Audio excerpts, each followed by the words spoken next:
1998년 프랑스 파리의 어느 소박한 가정집. 10살 소녀 클레어는 매일 똑같은 일상 속에서 작은 라디오를 통해 세상을 만났습니다.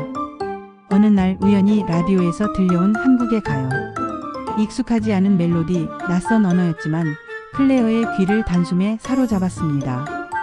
그날 이후 클레어는 매일 한국 노래를 듣기 시작했고 언어는 통하지 않았지만 음악을 흥얼거리며 따라 불렀습니다. 부모님은 이해하지 못했습니다. 왜 한국 음악이 그렇게 좋아? 클레어는 대답했습니다. 이 음악을 들으면 왠지 제가 웃을 수 있어요. 그렇게 시간이 흘러 클레어는 중학교에 진학하면서 한국어를 독학하기 시작했습니다. 주변 친구들은 모두 스페인어나 독일어를 배우는 시간에 그녀는 홀로 한국어 교재를 붙잡고 씨름했습니다. 그녀가 처음 한국어로 쓴 문장은 안녕하세요. 저는 클레어입니다. 한국을 사랑해요. 였습니다. 선생님은 그녀를 신기하게 바라보았고 친구들은 왜 굳이 한국어를? 이라며 의아해했지만 클레어는 개의치 않았습니다. 그녀는 매일 한국어 드라마를 자막 없이 보기 위해 노력했고 인터넷에서 K-팝 아이돌들의 가사를 찾아가며 발음을 따라 연습했습니다. 18살이 되던 해 그녀는 한국에 가겠다고 결심합니다. 부모님은 걱정했지만 클레어는 아르바이트를 하고 장학금을 신청하며 준비를 멈추지 않았습니다. 결국 한국의 한 대학교 어학당에 합격해 비행기에 오릅니다. 한국에 도착한 첫날 그녀는 인천공항에서 한참을 서서 공기를 마셨습니다. 내가 드디어 왔구나. 어학당에서 만난 한국 친구들은 클레어의 유창한 한국어에 놀랐고 그녀는 누구보다 열심히 공부했습니다. K-팝 댄스 동아리에 가입해 함께 춤을 추고 매일 서울의 거리에서 새로운 음식과 문화를 체험했습니다. 그러던 어느 날 우연히 참가한 지역 댄스 대회에서 클레어는 1등을 차지하게 됩니다. 심사위원은 말했습니다. 당신의 춤에서는 사랑이 느껴졌어요. 이후 클레어는 한국에서 외국인 최초로 K-팝 댄스 스쿨의 정식 강사가 됩니다. 그녀는 프랑스어, 영어, 한국어를 모두 구사하며 세계 각국의 K-팝 팬들에게 춤을 가르쳤고 자신처럼 한국 문화를 사랑하는 이들에게 희망을 주는 존재가 되었습니다. 그녀는 강의 중 항상 말합니다. 저는 K-팝을 통해 세상을 만났어요. 그리고 한국을 통해 제 꿈을 찾았어요. 클레어는 10년이 지난 지금 한국에 완전히 정착해 K-팝 글로벌 교육센터를 운영하고 있습니다. 그녀의 센터에는 매년 수천 명의 외국 학생들이 몰려오며 그들은 모두 클레어를 선생님이라 부릅니다. 클레어는 말합니다. 어릴 적 한국어로 처음 썼던 문장을 아직도 기억해요. 안녕하세요. 저는 클레어입니다. 한국을 사랑해요. 그 마음은 지금도 변하지 않았어요. 그녀의 이야기는 단순히 한국 문화에 대한 사랑이 아닙니다.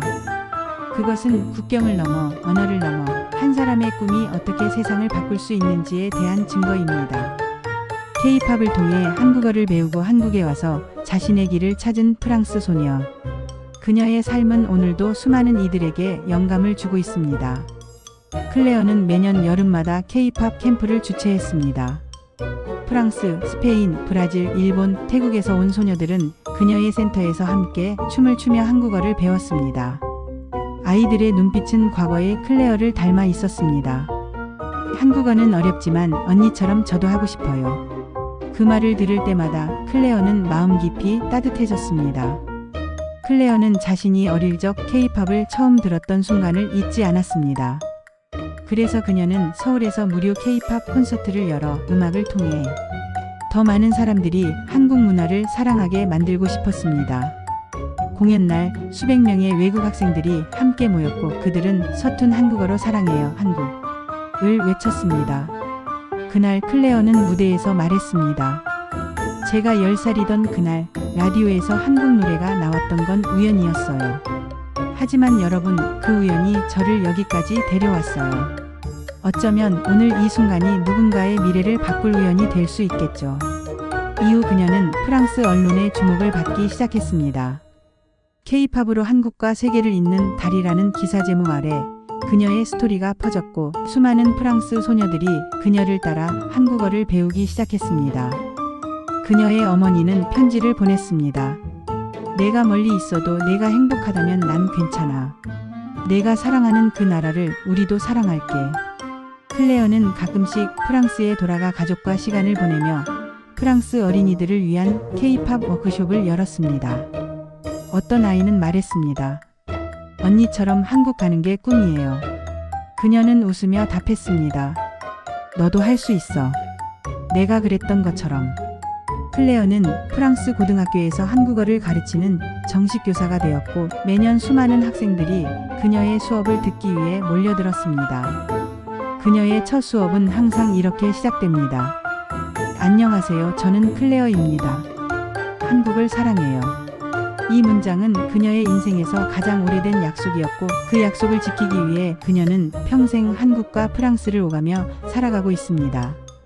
이 감동 실화는 K-팝이라는 음악이 한 소녀의 삶을 어떻게 바꾸었는지를 보여주는 이야기입니다. 그리고 그것은 국경도 언어도 환경도 넘어서는 한 사람의 사랑과 열정이 어떤 변화를 만들어낼 수 있는지를 보여줍니다. 클레어는 말합니다. 누군가 우연히 들은 노래가 누군가의 인생을 바꿀 수 있어요. 그리고 그 노래는 저에게 한국이었어요. 오늘도 그녀는 춤을 가르치고 노래를 부르고 한국어를 알려주며 세상에서 가장 아름다운 다리를 놓고 있습니다. 그리고 이 다리는 누군가의 새로운 꿈으로 이어질 것입니다. 그녀의 센터에서 배운 많은 외국 학생들이 한국으로 유학을 오고 클레어의 제자 중 일부는 한국의 기획사 오디션에 합격하여 연습생이 되기도 했습니다. 그들은 말합니다. 선생님이 아니었다면 저희는 꿈을 꾸지 못했을 거예요. 클레어는 그런 제자들의 이야기를 일일이 다 기억하고 그들의 무대가 있는 날이면 꼭 현장을 찾아 응원합니다. 클레어는 어느 날 교육부로부터 연락을 받습니다. 귀하의 활동이 한류 확산에 큰 영향을 주었기에 정부 차원에서 지원하고 싶습니다. 그때 클레어는 처음으로 자신이 진짜 다리가 되고 있다는 걸 실감합니다. 프랑스에서 한국을 음악에서 문화로, 꿈에서 현실로 이어주는 다리. 그녀는 인터뷰에서 이런 말을 남깁니다. K-팝은 저에게 음악이 아니라 언어였어요.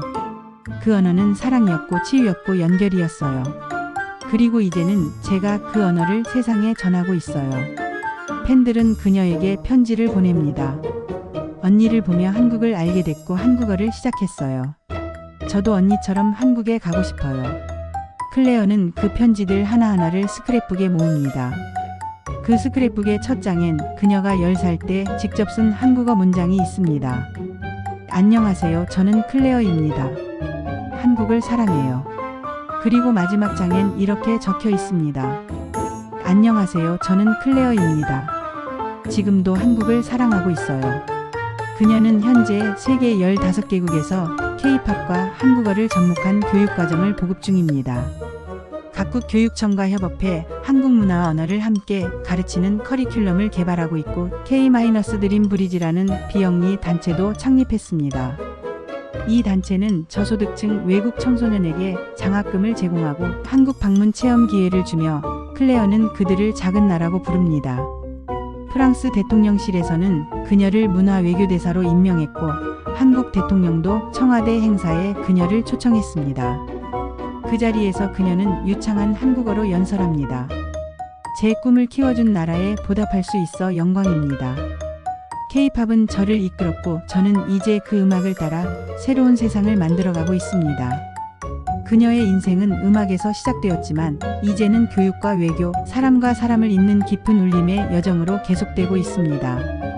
클레어의 삶은 단순한 감동 그 이상입니다.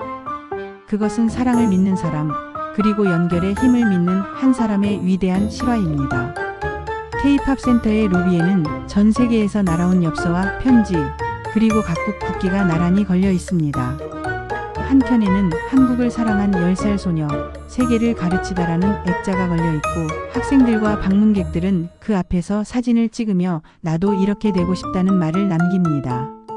클레어는 여전히 자신을 특별하다고 여기지 않습니다. 저는 그냥 음악이 좋았고 그 음악이 우연히 한국이었을 뿐이에요. 그런데 그 우연이 인생을 바꿨죠. 그녀는 매일 일기를 씁니다. 그날 만난 학생들의 이름, 웃음, 질문 하나까지 기록하며 잊지 않으려 했습니다. 그녀의 일기는 언젠가 책으로도 출간될 예정이며 제목은 이렇게 정해졌습니다. 안녕하세요. 저는 클레어입니다. 그녀는 최근엔 청년 대상 다큐멘터리 프로그램에도 출연하며 K-팝을 통해 인생이 바뀐 사람들의 이야기를 모으고 있습니다. 그 중에는 난민 출신의 터키 청년, 미국의 소외계층 출신 싱어송라이터, 심지어 중동 지역에서 한국 문화로 자존감을 회복한 소녀까지 다양합니다. 클레어는 그들의 이야기를 세상에 전하며 말합니다. 이건 저만의 이야기가 아니에요. 우리 모두의 이야기예요. 그녀는 여전히 무대에 설 때면 떨립니다. 하지만 그 떨림이 좋다고 말합니다. 그 떨림은 내가 아직 꿈꾸고 있다는 증거니까요. 강의실에서도 방송에서도 거리 무대에서도 그녀는 늘 같은 인사로 시작합니다. 안녕하세요. 저는 클레어입니다. 한국을 사랑해요. 그 인사는 단순한 인사말이 아닙니다. 그녀의 신념이고 정체성이며 세상에 대한 약속입니다. 그리고 그 약속은 오늘도 누군가의 가슴에 불을 붙입니다. 10살 소녀 클레어가 K-팝을 처음 들었던 그날 세상은 아주 조금 바뀌기 시작했습니다. 그리고 지금 그녀를 통해 또 수많은 사람의 인생이 바뀌고 있습니다. 이 이야기는 한 소녀의 여정이지만 동시에 한국이라는 문화가 어떻게 세계인을 변화시키고 있는지를 보여주는 증거입니다. 음악은 단순한 멜로디가 아니라 사람을 연결하고 세상을 따뜻하게 만드는 언어임을 이 이야기가 증명합니다. 클레어 그녀는 지금도 말합니다. 제가 받은 감동, 이제는 제가 나눌 차례예요. 그리고 그녀는 오늘도 누군가에게 K-팝을 가르치며 한국어를 전하며 세상을 잇는 다리가 되어주고 있습니다.